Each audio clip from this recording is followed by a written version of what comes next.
celebramos o dia de São Pedro e São Paulo. Como disse, duas das principais colunas da Igreja Católica. Paulo, o perseguidor. Aquele que perseguia, prendia e matava os cristãos, foi transformado pela graça de Deus em um dos maiores missionários ou no maior missionário da história da igreja. Depois de convertido e batizado, teve sempre Cristo como eixo central de sua vida. E dedicou-se com todas as suas forças a espalhar o Evangelho, sem se importar com os perigos, as tribulações, os sofrimentos e até mesmo os aparentes insucessos. Sabe-se instrumento escolhido por Deus para levar Jesus às pessoas. Estava convencido que Deus contava com ele desde a sua concepção. E nos deixa isso escrito. Efésios, capítulo 1. Escolheu-nos antes da fundação do mundo. 2 Timóteo, capítulo 1. Chamou-nos não em virtude de nossas obras, mas em virtude de seus desígnios. Paulo não só se compreende deste modo, mas compreende todos nós desse modo. Não há uma vida criada por acaso. Toda vida criada e querida por Deus, e há um desígnio de Deus sobre a vida de cada pessoa. E há um chamado de Deus para cada pessoa cumprir esse desígnio dele mesmo. Então, Paulo tem esse entendimento muito claro. E aquilo que aconteceu com ele, o seu processo de conversão, de mudança, pode acontecer com cada homem, com cada mulher. Mesmo que suas faltas tenham sido muitas e tenham sido graves, Deus dá uma nova oportunidade a todos de reescrever sua história.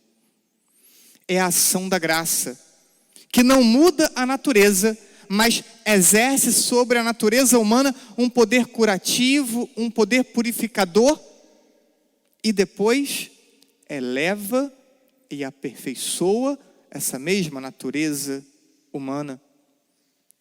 Portanto, ninguém pode dizer, olhando e contemplando a vida de São Paulo, eu já errei demais, eu não mereço uma nova oportunidade. Porque Deus dá a todos novas oportunidades. Simão, como era chamado, era só um pescador. Um homem sem estudo, impulsivo, meio bronco. Assim era Simão. Mas também um homem honesto, trabalhador e temente a Deus. Era pescador como toda a sua família. E como seu irmão André. André foi o primeiro a conhecer Jesus. Passou uma tarde com Jesus, ele e João, evangelista. E quando André termina esse momento de encontro com Jesus, ficou de tal modo impactado que vai direto a Simão, seu irmão, e conta: conheci o Messias. Conheci aquele que há séculos esperávamos. E André então pega Simão Pedro, e leva até Jesus. E ao aproximar-se de Jesus, Jesus fixa o olhar dele no olhar de Pedro. E Pedro se sente profundamente alcançado pelo olhar de Jesus. E escuta Jesus chamá-lo pelo nome: Simão. E depois diz ainda: tu te chamarás Cefas, que quer dizer Pedro. E cada vez que na Sagrada Escritura aparece uma mudança de nome, é porque se atribui também uma nova missão. E Pedro recebia de Jesus uma nova missão. Embora não tivesse ainda consciência da nova missão que receberia, Pedro seguiu o seu trabalho. Depois daquele encontro, volta para sua família, volta para sua casa, volta para o seu barco e volta para a sua pesca. Mas não esqueceu o encontro que teve com Jesus. E passou então a tentar se organizar para acompanhar Jesus o máximo possível. Seus sermões, as ocasiões em que fazia milagres.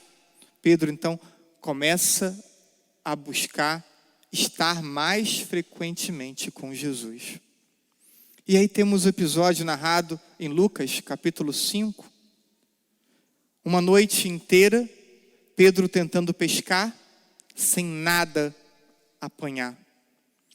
Termina a noite, chega a manhã, Pedro vai com seu barco para o lago, para a beira, atraca o seu barco, limpa a sua rede, arruma a sua rede e vai ao encontro do Senhor que estava ali mesmo, na beira do lago, ensinando um grande público, um público numeroso.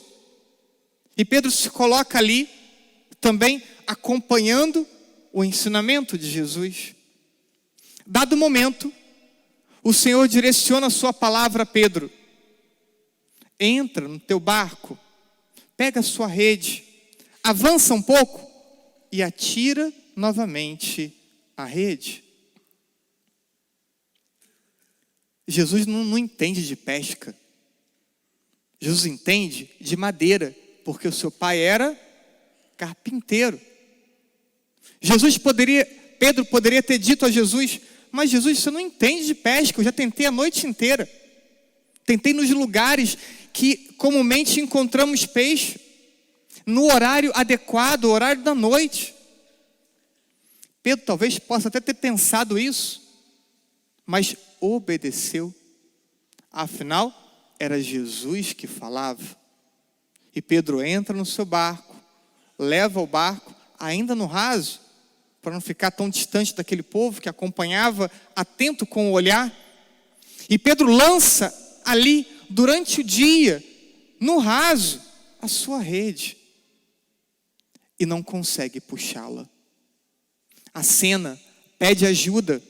Talvez Tiago, João, talvez André junto, tenham vindo com outro barco.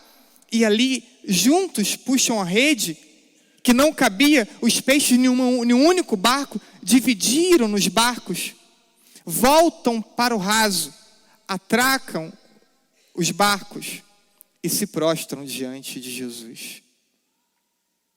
E ali, mais uma vez, Jesus coloca o seu olhar no olhar de Pedro e diz para Pedro: não tenhas medo. De hoje em diante, tu serás pescador de homens.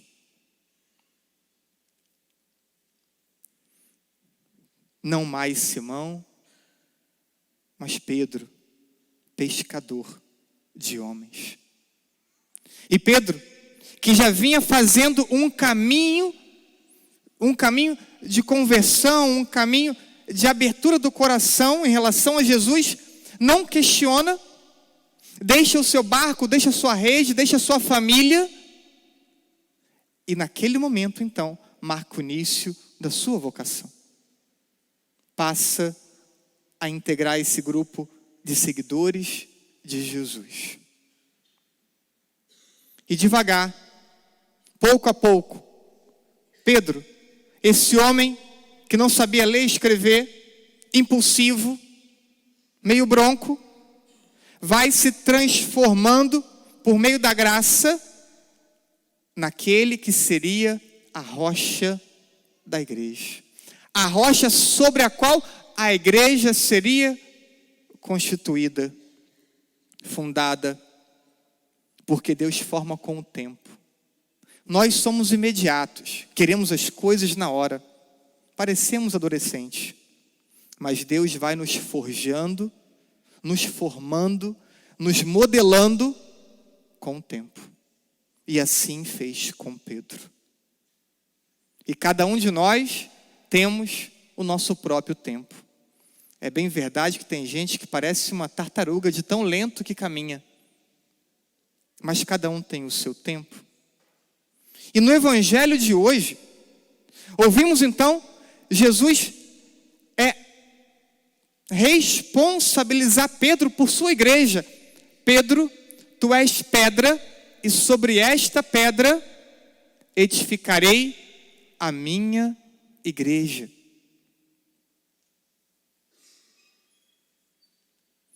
Nós não somos bons em versículos, né? Mas esse é um que deveria ser gravado. Mateus, capítulo 16, versículo 18. Pedro, tu és pedra, e sobre esta pedra edificarei a minha igreja. Porque nós podemos abrir a Sagrada Escritura e mostrar aonde começa a Igreja Católica. E a Igreja Católica começa nesse versículo lido hoje. E nenhuma outra religião pode fazer isso. Podemos abrir a nossa Bíblia e abrir qualquer Bíblia e mostrar: aqui começa a Igreja de Jesus Cristo. A minha igreja, disse Jesus a Pedro. E vocês sabem que eu tenho muito respeito pelas outras religiões, sabem que eu tenho muitos amigos pastores, mas me impressiona a facilidade com que se termina uma igreja e se inicia outra. Hoje mesmo, no jornal Globo, no Globo.com, estava falando da Flor de Lis, das suas igrejas fechadas, e cada filho já abriu uma nova igreja, com outro nome, com uma outra, né? Isso me impressiona. Nós podemos abrir a igreja e como que ouvi da boca de Jesus: Pedro, tu és pedra, e sobre esta pedra construirei a minha igreja.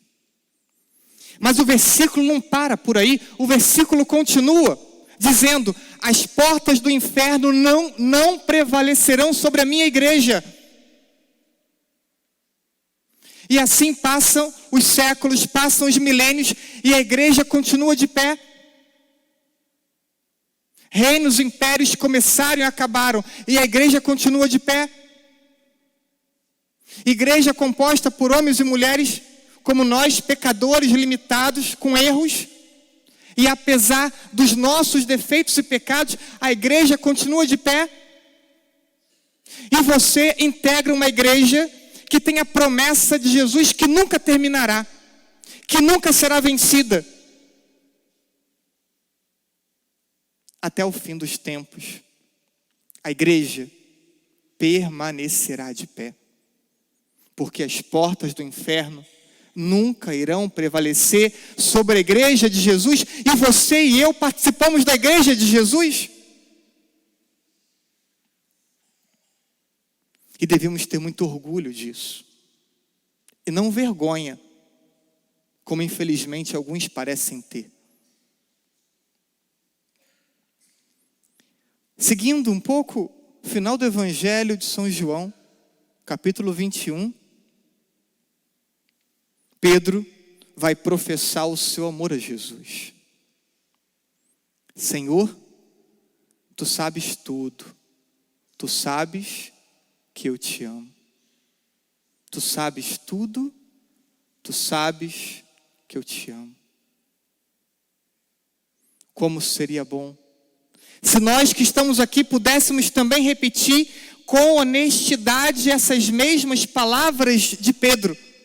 E nós também pudéssemos dizer a Jesus: Senhor, tu sabes tudo, tu sabes que eu te amo. Mas muitos de nós não podemos dizer isso. Não podemos dizer isso porque o Senhor conhece os nossos corações. O Senhor sabe quanto de pecado nós corroboramos, quanto de pecado nós cismamos em manter em nossa vida. O Senhor sabe quão pouca generosidade nós temos para integrar, edificar a igreja de Jesus. O Senhor sabe quanta dificuldade temos para dedicar algum tempo de oração. O Senhor sabe quanta dificuldade temos para ler a Sagrada Escritura. E por isso, muitos de nós não pode repetir as mesmas palavras de Pedro. Senhor, tu sabes tudo, tu sabes que eu te amo. Porque entre o que pode ser pronunciado com os lábios e a vida concreta, há uma diferença. Não há uma unidade. E para que possamos repetir essas palavras de Pedro, precisamos fazer com que a palavra esteja respaldada pela vida, pela prática, pelas ações. As ações precisam mostrar que de verdade amamos o Senhor Jesus. Depois, Pedro vai chegar ao ápice do seu amor, conduzindo a igreja e morrendo crucificado pela fé. E por isso celebramos de vermelho, porque Pedro e Paulo são dois homens que foram mortos pela fé. Falamos de Pedro, falamos de um pescador simples, que se tornou o primeiro grande líder da igreja. Falamos de um pescador simples que passou a pregar para multidões. Falamos de um pescador simples que em nome de Jesus realizou milagres. Falamos de um pescador simples que foi declarado santo pela igreja. Olhando para Pedro e para Paulo, percebemos que Deus quer contar com todos nós. Como contou com o perseguidor e como contou com o pescador, quer contar comigo e com cada um de vocês. Deus quer nos conduzir por um caminho de encontro com Ele, um processo de conversão e de mudança. Deus quer contar conosco para que uma vez nossa vida transformada, possamos ir ao encontro dos irmãos e aproximá-los de Jesus. Peçamos a Deus a intercessão de São Pedro e de São Paulo, para que não tenhamos medo de irmos ao encontro do Senhor, para que não tenhamos medo de ter nossa vida transformada pela graça de Deus, para que não tenhamos medo de levar Jesus ao coração de tantas pessoas. Que São Pedro e São Paulo possam interceder por todos nós, assim seja. Amém.